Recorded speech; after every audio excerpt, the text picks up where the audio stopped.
After Mayor Dixon, I have some new business.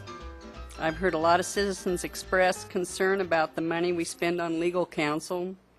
We have a new city council and some transition with our water attorneys. I believe it is our due diligence to review, look at options for cost, proximity, and possibly an in-house counsel, and thus give ample opportunity to allow the public to comment. Therefore, I move that we schedule a public hearing on the issue of the city councils, city attorneys, with at least 10 days' notice to the public so that we may get their input and concerns.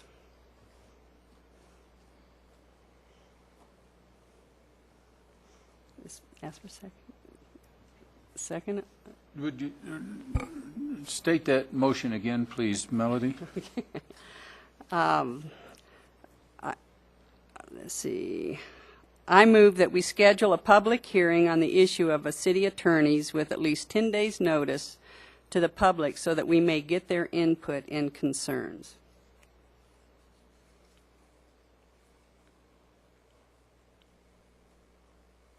And what, I guess, Did you want to know my concerns again, too? No. I want to know what time frame you were thinking about scheduling the public meeting. Well, I would hopefully the sooner the better. At least, I mean, it's at least 10 days out, no matter what. So. Is there a minimum? I'll second the motion so we can have discussion. Okay. We have a second. All in favor? Well, now we have discussion. Oh, we're still in discussion. Yeah, I think it seems like at the last meeting Karl asked to meet with you and go through last year's fees, et cetera, and he probably hasn't had time to do that. Yeah, we haven't gotten together. Right. He did offer to provide some suggestions or possible alternatives toward the goal of reducing overall legal fees. Right. And we have not had the opportunity to get together yet. Right. I'd feel better if Hal had and Karl had that meeting, and so Hal can report back to us. Yeah, I do have.